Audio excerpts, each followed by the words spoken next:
"You'll never be one of us," Jason said into the microphones. Ah Hill laughed softly. "Hand him a visitor badge, then escort." Laughter traveled across chandeliers while cameras caught my frozen smile. Mother lowered her eyes. Stepfather toasted family, avoiding mine carefully. I whispered, "Watch me leave, then watch me return owning everything." The ballroom smelled of roses, power, and carefully curated cruelty. My name was missing from banners, misprinted on the seating cards. I held invoices they'd asked me to settle discreetly tonight. The MC announced lineage, skipping the son without acceptable pedigree. I clapped anyway, palms burning like very polite sacrifices offered.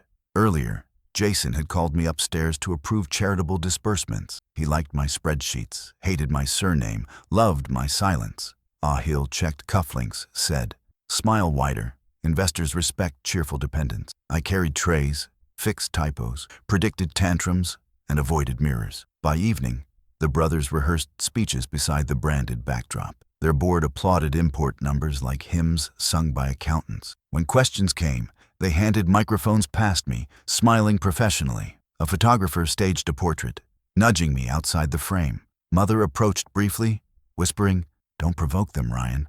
Tonight is delicate." I answered, "I won't," though dignity already bled beneath polite fabric. The insult arrived dressed like humor, served with imported champagne. "Our stepbrother volunteers tirelessly," Jason said, bringing water, pens, even patience. Laughter scattered like marbles. I watched opportunities roll elsewhere fast. Ah Hill added, "He believes belonging is earned through effort." Adorable hypothesis. I swallowed heat, tasted metal, and kept my jacket closed. The shareholders smiled, mistaking cruelty's perfume for confidence again tonight. I pictured Father's workshop where truth smelled like engine grease. He had taught me balance sheets alongside replacing broken belts. He died early, leaving me stubborn habits, but little shelter. Those habits steadied me, while humiliation asked for permanent residence. After speeches, Ah Hill's assistant demanded I move my cheap motorbike. He said luxury cars deserved breathing room, unlike budget vehicles. I rolled it backward, helmet hiding the temperature of shame. Jason stepped outside, adjusting his tie like a coronation rehearsal. "Don't misunderstand," he said. "This boundary keeps expectations manageable. You share blood types, not legacy," Ah Hill added, voice theatrical. I said nothing, counting breaths, practicing departures without apologies tonight. Rain trembled in gutters, rehearsing the narrative I already knew. The guard opened doors for them, closed ideas near me. I wheeled into darkness, heart calibrating toward unfamiliar coordinates, alone. On the service road, vendor carts blinked like tired lighthouses. I parked, removed my tie, and counted remaining truths quietly. First truth, they feared competition disguised as family responsibility most. Second truth, I knew their suppliers, margins, schedules, and weaknesses. Third truth, integrity compounds interest faster than inherited introductions ever. A message arrived from a warehouse clerk I'd befriended quietly. "They're delaying payments again," he wrote. "Drivers threatening another strike." I stared at taillights, considering a life without borrowed surnames. A street dog slept near my boot, trusting strangers without qualifications. I lifted my helmet and tried on decisive, unborrowed breath. Inside again, the gala shifted toward announcements and curated philanthropy. They revealed a scholarship named after stepfather, forgetting father entirely. I tasted rage, then let it pass like bad weather. At the bar, an investor asked, "Whose boy are you?" "My own," I answered, surprising us with the weight carried. He laughed politely, then checked his phone for safer conversations. I slipped backstage, returned borrowed passes, and collected forgotten dignity. The band rehearsed. A drummer tapped Mercy into nervous air. Before leaving, I paid the florist whose invoice remained hidden. Debt cleared felt lighter than applause, steadier than shared photos. Outside, the night tasted like monsoon, unfinished and electric blue. Neon pooled in puddles, turning potholes into ambitious constellations below. I mounted the bike, engine coughing awake like stubborn forgiveness. At the gate, security saluted, perhaps recognizing effort without lineage. "Ryan," one whispered. "You okay?" I smiled, answering, "Eventually, friend." I drove slowly, letting grief buckle up rather than swerve. At a red light, rain began, accurate as remembered humiliation. I raised my face, counted drops like contracts I'd soon negotiate. "You'll never be one of us," echoed, shrinking against thunder. I vowed to belong nowhere but truth, until truth belonged everywhere. The next morning tasted of metal and regret. I woke in the narrow hostel room I had rented by the day. Bare bulb, thin mattress, window without a view. My shirt from last night still carried the perfume of humiliation. I sat on the edge of the bed, counting the coins in my pocket, wondering what part of a man disappears first, pride or appetite. The room next door buzzed with a radio playing old film songs, cheerful against my silence. I tried to list what I still owned. My father's wristwatch, a phone cracked like a bad memory, and 2 decent shirts. The list felt shorter each time I read it. Outside, the street smelled of rain, exhaust, and cheap optimism. I opened the window and whispered, "They threw me out of their world. I'll build one smaller but honest." Finding work became a ritual of rejection. Every office I entered measured me by the surname I didn't carry. "You're Rahman's boy?" they'd ask, and their tone would change when I said stepson. One manager looked me over like inventory and said, "We hire family people, not family problems." I thanked him anyway and left with dignity, still pretending to be whole. By evening, my shoes hurt more than my pride. I bought tea from a stall and watched people hurry home with purpose I couldn't borrow. The vendor, an old man with cloudy eyes, said, "Drink slowly. Fast tea burns tongues and hope together." His kindness was small but precise. For the first time since the gala, I didn't feel invisible. That cup cost 12 cents and gave me something priceless, a reason not to stop. The following days blurred into sweat and exhaustion. I carried cement bags for construction crews, stacked cartons in warehouses, cleaned storerooms no one entered twice. The work was hard, but it asked nothing of my lineage, only my hands. At night, I'd fall asleep on the mattress, too tired to dream. Sometimes I imagined my brothers laughing somewhere over imported wine while my body learned the geography of effort. I envied them less than I expected. There was something pure about earning blisters instead of applause. Still, every sunrise hurt, proof that the world continued without me. Miss Bonnie, the hostel keeper, began leaving extra bread by my door without a word. I never thanked her aloud, afraid gratitude might break me open. One evening, as I sat by the roadside finishing a cold meal, I saw a delivery truck stall in the rain. The driver cursed, engine coughing like an old smoker. Instinct pulled me toward him. I offered to help push. Together we rolled it under the flyover, rain drenching us both. "You strong, bye," he laughed. "You looking for work?" His name was Javed, and his company managed shipments for a small logistics firm near the harbor. I nodded quickly, my heartbeat louder than thunder. He scribbled a name, Farid Logistics, on a soggy receipt and said, "Tell the foreman Javed sent you." That scrap of paper became my first real key after months of locked doors. The storm that soaked me also opened my next chapter. I went the next morning wearing my cleanest shirt and borrowed confidence. The yard was loud, cranes whining, men shouting, tires splashing through puddles. The foreman, a heavy man with a mustache shaped like authority, squinted at me. "You can lift?" he asked. "I can learn," I said. He tossed me a pair of gloves and pointed at stacked crates. My first shift lasted 12 hours. My shoulders screamed, but my soul stayed quiet. It was finally busy. When I received my wages that evening, the notes felt heavier than their worth. I bought hot food for myself and extra for Javed, who grinned and said, "Now you belong here." The words landed softly, healing what others had shouted. Belonging didn't need inheritance. It just needed effort and proof. Nights in the hostel grew easier after that. I'd return covered in dust, muscles aching but my heart steady. Sometimes I'd count my earnings, planning for a better room, maybe new shoes, maybe a small gift for Miss Bonnie. Other times I'd watch the rain through the window, feeling no bitterness, only the rhythm of progress disguised as patience. One night, Javed asked why I worked so hard. "Because," I said, "one day I'll own what everyone said I'd never touch." He laughed, not understanding the weight behind it. But the rain outside did.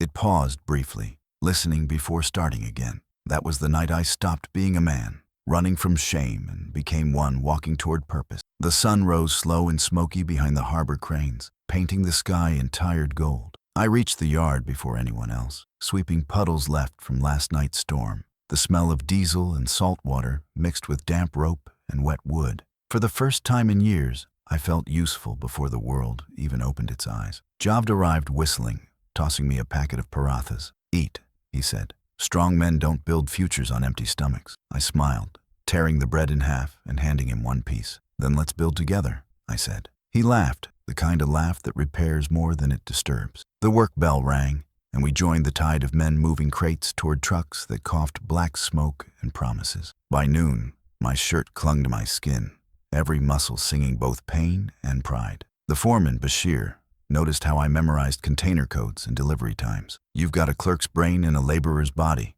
he grunted. "That's either blessing or trouble." "Maybe both," I said, and he barked a laugh before handing me a stack of forms. "Then prove it.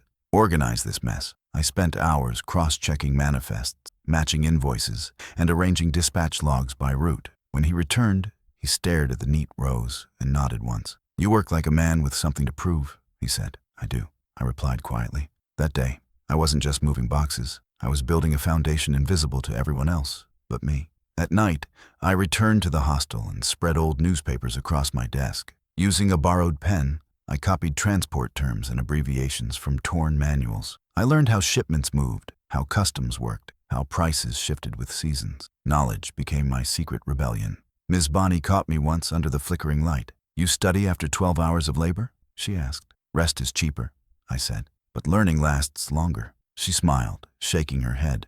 "Then learn fast, Beta. The world doesn't wait for slow dreamers." Her words didn't scold. They warned, like a mother who had seen too many storms swallow quiet ambition. I promised myself I wouldn't be next. Every new word I learned was another brick between me and the night they laughed at me. Months passed, and I became Bashir's unofficial assistant. He began trusting me with keys, paperwork, and small negotiations with drivers. "You're not just a worker now," Javed teased one evening. "You're an office man with a laborer's hands." "Maybe that's what the world needs," I said. "People who can do both." My earnings increased. I bought better clothes, sent money to the orphanage father once donated to, and even replaced my motorbike's rusted mirror. It wasn't luxury, but it was progress. And progress, I'd learned, had its own perfume. Some nights, I caught my reflection in shop windows and didn't recognize the man staring back. He stood straighter, spoke less, and needed no one's approval. For the first time, I believed I might be becoming someone even my brothers couldn't ignore. Then came the day that changed everything. Mr. Farid, the company's owner, visited the yard.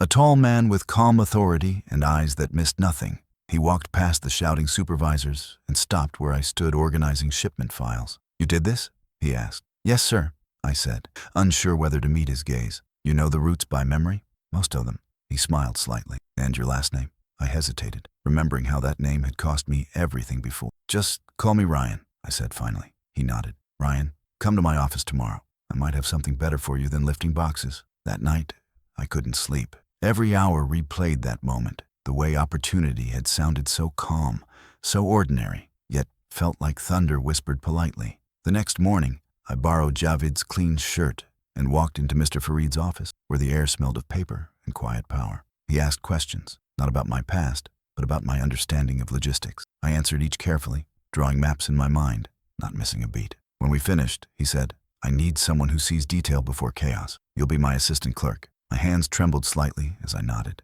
He noticed and smiled. "Nervous?" "Grateful," I said.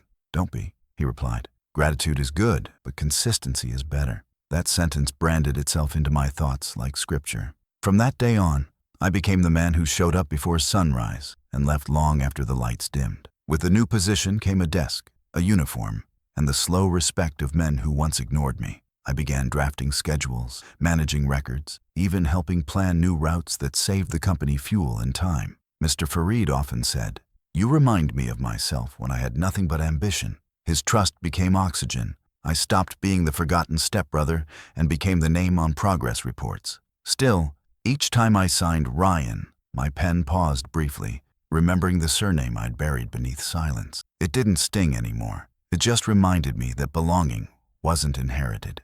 It was built. One evening, as we closed the books for the quarter, Mr. Farid looked up from the ledger. "You ever thought of running your own operation someday?" he asked. I smiled nervously. "Someday," I said. "But dreams need capital." He leaned back, thoughtful. "Dreams need endurance first. Capital follows those who refuse to quit." His words lingered as I rode home through the harbor lights. I imagined a fleet of trucks bearing my name, men working with pride because someone believed in them first. For the first time, the future didn't look like revenge. It looked like possibility. Back at the hostel, I wrote a note and pinned it above my bed. "Don't prove them wrong. Prove yourself right." It became my nightly prayer. I didn't know how or when, but I knew one truth as certain as breath. The world that had once thrown me out would one day open its gates, not because I begged, but because I built the road leading to them. Success didn't arrive with noise. It came like quiet rain, steady and unseen. Every morning, I reached the office before sunrise, unlocking doors still heavy with night. Mr. Farid trusted me now with more than paperwork. He sent me to negotiate with clients, to check shipments, to oversee contracts. Speak less, he'd remind me, and when you do, make words worth their air. I carried that advice like armor. Javed often joked that I'd become a machine powered by purpose, but he wasn't wrong. My days blurred into a rhythm of numbers, deals, and deadlines. The fatigue didn't matter. What mattered was the slow rise, the kind that didn't announce itself, but changed everything quietly. When I looked in mirrors now, I saw not the boy thrown out of luxury, but the man who built value out of exile. In the second year, I saved enough to rent my own apartment. Small, one window facing the harbor, one wooden desk, one dream that never slept. I filled it with tools of ambition, ledgers, maps, and a corkboard cluttered with notes about trade routes and fuel costs. I studied markets late into the night, learning how supply met demand like two stubborn tides. "You'll burn out," Javed warned once, handing me tea. "Maybe," I said, "but at least I'll burn with purpose." He laughed, shaking his head. "You talk like men who end up owning the road they walk on." His words landed deep, half blessing, half prophecy. I didn't know then how close he was to being right. By the third year, Mr. Farid promoted me to operations manager. My salary doubled, but what thrilled me more was his trust. "You see order where others see noise," he told me. "That's rare." With that, he gave me full control of a regional project, overseeing shipments between Karachi and Lahore. It was brutal work, timing, precision, weather, manpower, but I thrived in the chaos. Some nights, while balancing books, I'd catch myself smiling at nothing. Not joy, not pride, just disbelief at how far effort could travel without applause. I visited the docks one evening and found Bashir still working. "Didn't expect you'd climb this high," he said. "Neither did I replied. He grinned. "Keep climbing. Just don't forget the ground that held you first." The company expanded faster than expected, and I became the quiet engine behind its growth. We opened new contracts, built better systems, and cut losses. Mr. Farid started introducing me to his clients as my right hand. Each time the phrase hit differently. It didn't inflate me, it humbled me. I began mentoring younger workers, teaching them what I'd once learned by hunger and instinct. "Never worship money," I told them. "Respect it, but never kneel." Some listened, some laughed, but all worked harder after hearing it. At night, when the office emptied, I'd stay back and stare at the city lights, imagining owning something of my own. I wasn't chasing revenge anymore. I was chasing freedom, the kind that didn't need validation to exist. Then, one afternoon, Mr. Farid called me into his office. His expression was calm, but thoughtful. "Ryan," he said, "I'm retiring next year. My sons live abroad. I need someone who can take over one of the branches." My breath caught. "You trust me that much?" He smiled. "You've earned more than trust. You've earned continuity." He handed me papers outlining partnership terms, offering me a chance to co-own a new transport division. I couldn't speak for several seconds. "Sir," I said finally, "I don't have that kind of money." He chuckled. "I didn't ask for money. I asked for your name beside mine." I left his office in disbelief, heart pounding like an engine finding new gears. The boy they said didn't belong had just been invited to lead. I poured myself into the new branch with everything I had. Days blurred into nights, filled with calls, deliveries, and spreadsheets. There were setbacks, delayed shipments, angry clients, breakdowns on highways, but each problem sharpened me. When a major supplier defaulted on payment, I stayed up 3 nights straight to renegotiate terms and save the project. Mr. Farid called it a miracle. I called it survival refined. "You've turned obstacles into instruction," he told me. "That's leadership." His praise felt heavier than any medal. Javed would visit sometimes, shaking his head. "You're a ghost, Bai. You work, you vanish, you return richer." I laughed, replying, "Ghosts don't sleep because peace is still expensive." 4 years after that first night of rain, Raza Trade and Transport officially launched, my name on the banner beside Mr. Farid's. The ceremony was small, but to me, it felt larger than the gala that once broke me. Reporters came, snapping photos as I cut the ribbon. Someone asked, "How does it feel to build from nothing?" I smiled and said, "Nothing is the best foundation. It has no cracks." The quote appeared in a local Aster business magazine, though I never read it. My satisfaction lived elsewhere, in the hum of trucks leaving our depot, in the paycheck signed by my own hand, in the faces of men who once called me brother through hard work, not inheritance. Years passed, and the company thrived. Mr. Farid eventually retired,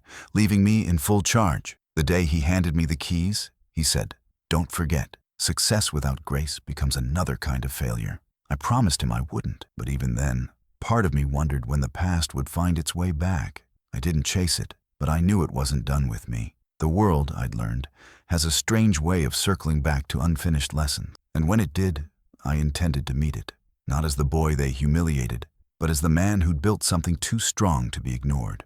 One rainy night, as I locked the office, I received a call from an unknown number. "Mr. Ryan Rahman?" a formal voice asked. "This is Ahil Industries. We'd like to discuss a possible partnership on freight distribution." The name hit me like a distant echo. Ahil, my stepbrother, the empire that once cast me out, was now calling for help. I looked out the window, watching lightning split the sky, and smiled. "Yes," I said calmly. "I'd be happy to meet." The rain outside didn't sting this time. It applauded. The meeting was scheduled for Thursday morning at the Crystal Tower, a building my brothers used to boast about owning partial shares in. I arrived early, as always, my shoes echoing softly across the marble floor.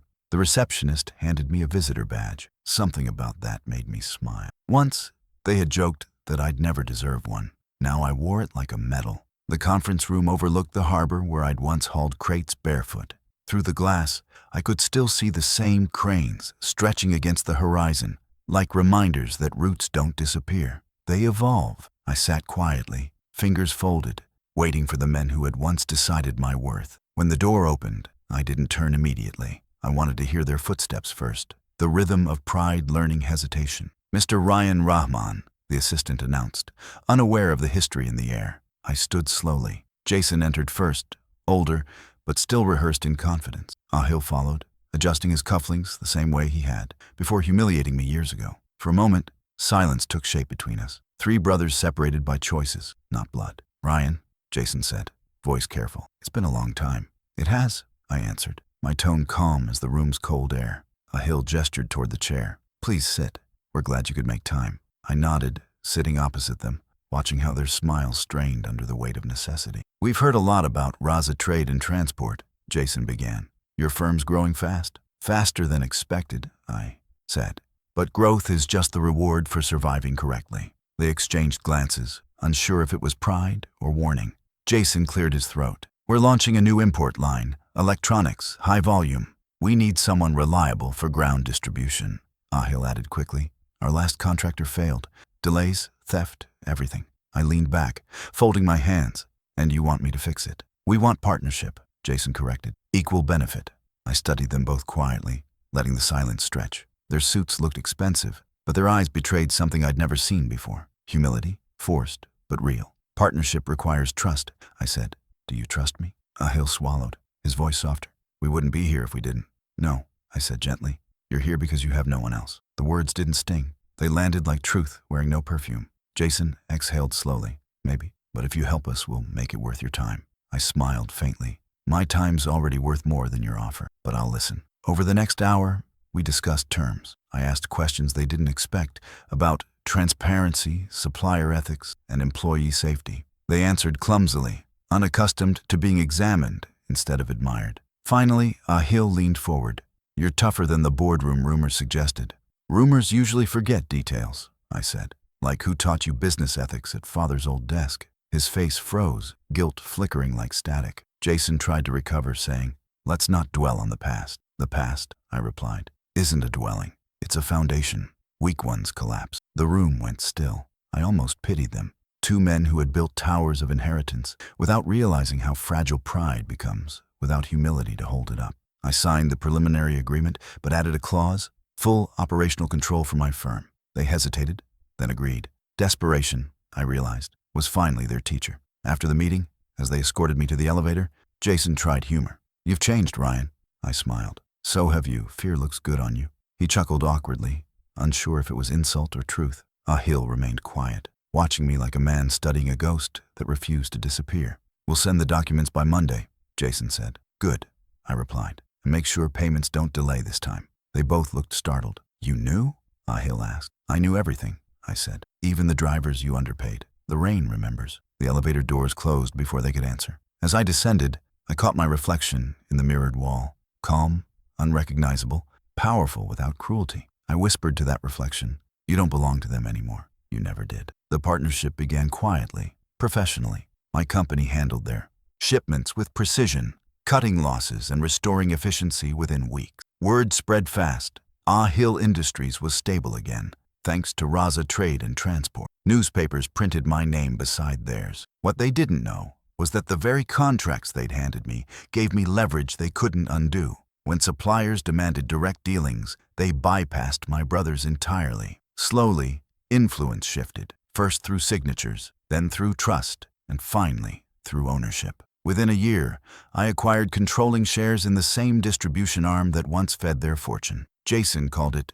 coincidence. I called it correction. One evening, I was invited to their corporate gala, a mirror of the night that started it all. The ballroom shimmered the same way, chandeliers blinking like witnesses to irony. I arrived wearing the same color suit I'd worn that night, but this time the MC read my name first. "Please welcome our primary logistics partner and industry leader, Mr. Ryan Rahman." The applause rose like thunder, but my heart stayed quiet. Jason and Hill stood near the stage, smiling through restraint. When I shook their hands, cameras flashed. "You've come full circle," Jason said. "No," I answered softly. "I just built a different circle." After the speeches, Hill pulled me aside. "You're not doing this to punish us, are you?" I met his gaze, steady and calm. "If I wanted punishment," I said, "you wouldn't be standing here tonight." He nodded slowly, shame replacing suspicion. "Then why help us?" I glanced around at the glittering lights, the same opulence that once felt unreachable. "Because I don't build walls, Hill," I said. "I build bridges. You just never thought I'd learn how." He looked away, and for the first time, I saw tears flicker in his eyes. It wasn't victory I felt then. It was closure disguised as peace. As I left the gala that night, reporters shouted questions, flashbulbs painting the rain gold outside. I didn't answer any. I just walked to my car, feeling the storm hum quietly overhead. For years I'd chased belonging, but now I understood. Power doesn't come from being accepted. It comes from not needing to be. The city lights shimmered through the rain, and I whispered to the night, "You'll never be one of us," they said. They were right.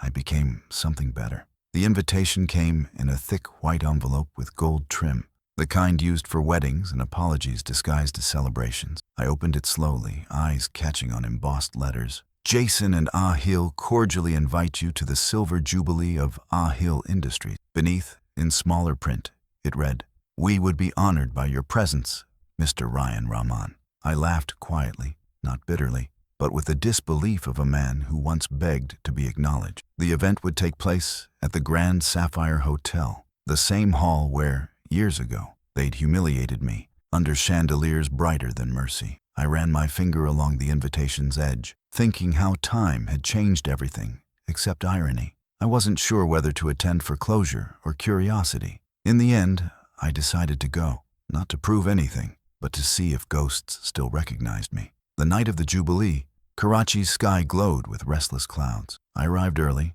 my car gliding past the same iron gates where I'd once been denied parking space. The guards saluted this time. Inside, the ballroom shimmered with silver drapes, a monument to nostalgia and denial. Waiters floated through the room with trays of imported drinks, their movements rehearsed like forgiveness on display. Jason stood near the stage, his hair grayer, smile thinner, handshake rehearsed for cameras.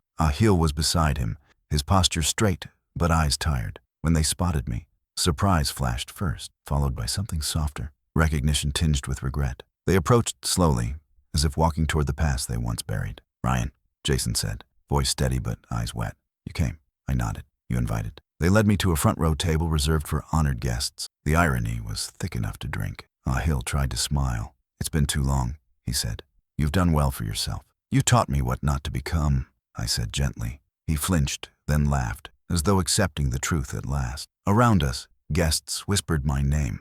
They knew who I was now, the man who owned half the contracts their empire depended on. But I didn't sit like a conqueror. I sat like someone who had outgrown vengeance, the way old wounds outgrow pain. The ceremony began, filled with speeches, lights, and the hollow applause of people pretending time erases everything. I watched in silence, detached but calm, as if observing strangers act out an old script. When Jason took the stage, he spoke of family legacy and unbreakable bonds. The irony almost made me laugh, but I stayed still. Then he paused mid-sentence and looked toward me. "There's someone here tonight," he said, "whose strength has reminded me what family should mean. The room hushed. My brother, Ryan Rahman, taught me through distance what I failed to learn through privilege. Cameras flashed, recording what looked like redemption, but felt like raw honesty. "If you'll allow me," he said softly, "I'd like to thank him, not for what he gave us, but for what he forgave." I didn't move. The applause came slowly, awkwardly, like rain unsure if it should fall. For the first time, I saw humility in his stance, not the performance kind, but the earned kind. After the speeches, Jason found me near the balcony overlooking the city lights. "You didn't have to come," he said. "I didn't come for you," I replied. "I came for the version of me that once believed in you." He nodded, words failing him. "We were cruel," he said finally, "and scared. Father's death, it broke us differently." I looked at him, studying the man who had once been untouchable and now looked human, fragile even. "Fear makes us do foolish things," I said. "But cruelty was still a choice." His eyes filled. "Can it be undone?" I shook my head gently. "No, but it can be understood." He exhaled, relief and sorrow tangled together. "Thank you for not destroying us when you could." I smiled faintly. Destruction never builds peace. I learned that the hard way. Ahil joined us then, holding 2 glasses of water. "For old times," he said. "I don't drink anymore." I accepted, clinking the glass softly against his. "So," he began carefully, "what happens now? Are we even?" I took a sip before answering. "Even isn't the goal, Ahil. Balance is." He looked confused. "What's the difference?" I pointed to the city beyond the balcony, its skyline trembling under light rain. "Even means measuring who lost more. Balance means learning why we fell at all." He followed my gaze, and for once, I saw understanding in his expression instead of pride. "You're wiser than I remember," he said. "You're quieter than I remember," I replied. We both smiled. Some wounds don't close. They just stop bleeding loudly. Inside, music started, and people began to dance, the air filled with laughter that didn't sting anymore. Jason turned to me one last time. "I hope you'll visit home someday," he said. "Mother's room still feels empty." I hesitated, feeling that old ache twist softly in my chest. "Maybe one day," I said, "when it feels like home again." He nodded, accepting the terms without argument. As I left the ballroom, rain began to fall outside, light and forgiving. I walked slowly toward my car, shoes splashing through puddles that reflected chandeliers from inside. The same rain that once carried my humiliation now carried something gentler. Closure. I looked up and whispered, "I'm not one of you anymore. I'm something freer." In the distance, thunder rolled over the city, deep and familiar. I smiled, remembering the promise I'd made years ago, the vow to return owning everything they once used to define me. I had kept it, not through vengeance, but through becoming. And in that quiet victory, I realized revenge doesn't always roar. It sometimes arrives like peace, wearing the sound of rain. The morning after the Jubilee, sunlight spilled through my window, like forgiveness I hadn't asked for. I sat at my desk, staring at the invitation card again, now wrinkled and faintly stained with rain. It looked harmless in daylight, stripped of its grandeur. Last night had felt final, but peace has a strange way of leaving questions behind. I thought about Jason's trembling voice, Ahil's quiet eyes, and how guilt can make men sound like boys again. My phone buzzed, a message from an unknown number. "Can we meet?" Just us 3. No cameras this time. I didn't need to ask who it was. I typed one word.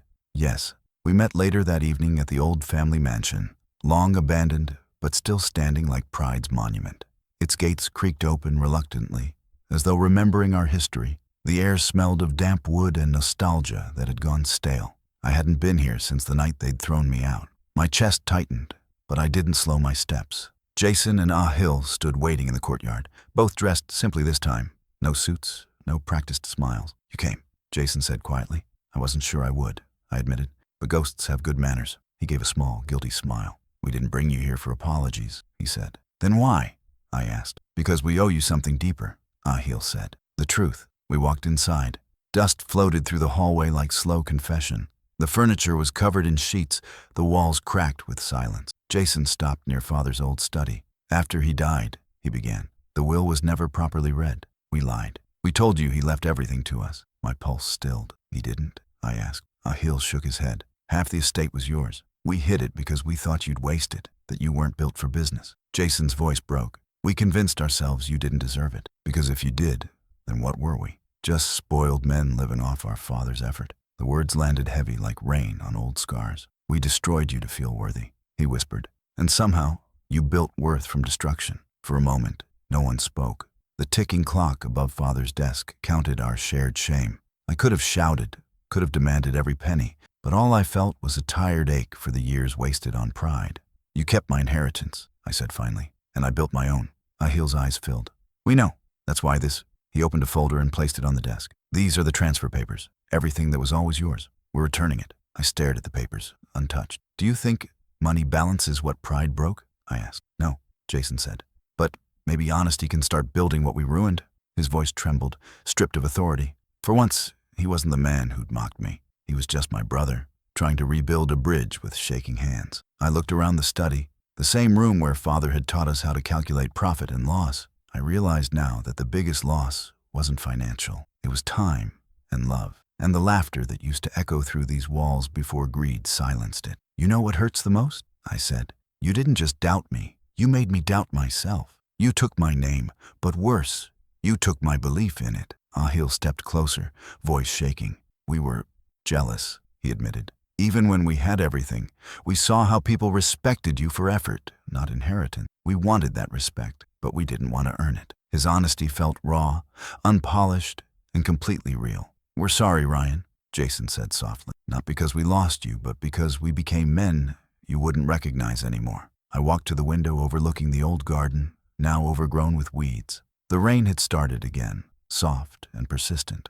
I watched it soak the earth where we used to play cricket as boys. You both built your success on fear, I said. I built mine on failure. And somehow, that made all the difference. Behind me, I heard quiet sobs, the kind that don't seek forgiveness. They seek release. I turned and saw my brothers standing together, shoulders bowed. For the first time, they looked smaller, human, and reachable. I walked over and placed the folder back on the desk. Keep it, I said. Not as ownership, but as memory. I don't need Father's fortune to feel his pride anymore. Jason lifted his head, tears streaking his cheeks. You really forgive us? He asked. I nodded slowly. I forgive the boys you were, but I'll never forget the men you became. We stayed there for hours, saying little. Sometimes peace doesn't speak. It just sits quietly between people who finally understand each other's pain. When I left, Ahil walked me to the gate. Will we ever be brothers again? He asked. I paused, rain dripping from the iron bars. We already are, I said. We just needed to grow into it. He smiled through tears, whispering, Father would have been proud of you.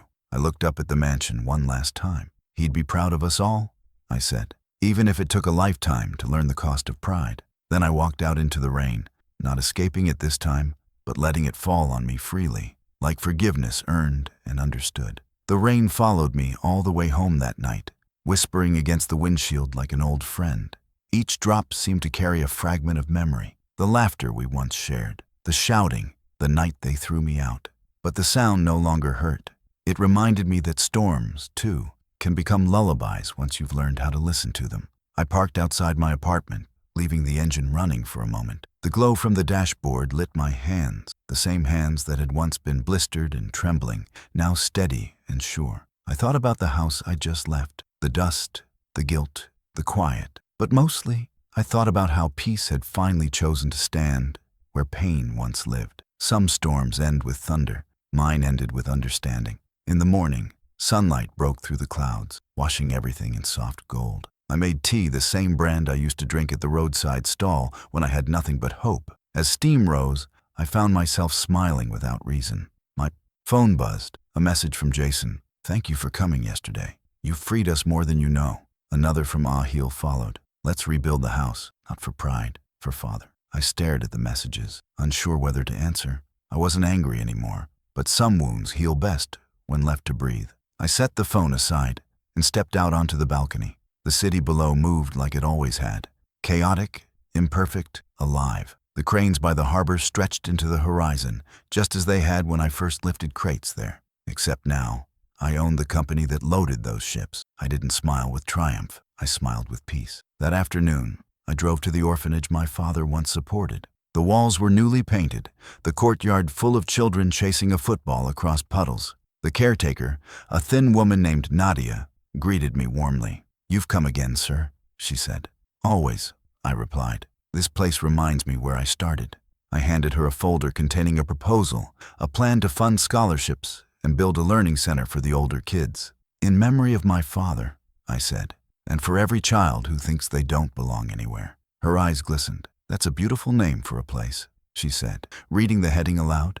The Rahman Initiative. Family isn't blood, I said softly. It's the people who build something real with you when no one else will. She nodded, and somewhere behind us, the sound of laughter filled the courtyard like sunlight breaking through old clouds. A week later, I returned to the mansion with my brothers. The gates groaned open, but this time they didn't sound angry. Jason had started restoring the house, workers repainting walls, gardeners trimming the overgrown vines. "It feels strange," he admitted, watching the workers, "like we're erasing our sins with fresh paint."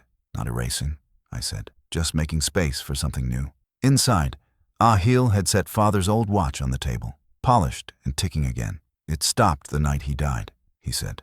"Now it runs again." I looked at it, the golden hands moving slow but steady. "Maybe time forgives faster than we do," I said. The three of us stood there for a long moment, the quiet thick with memory. There were no grand gestures, no speeches. Just three men who finally understood that love sometimes arrives disguised as accountability. Over the next few months, we rebuilt more than the house. We rebuilt presence. They began helping with the Rahman Initiative, funding programs, visiting the children, learning humility from the very ground they once refused to touch. Watching them work reminded me that people don't always change through punishment.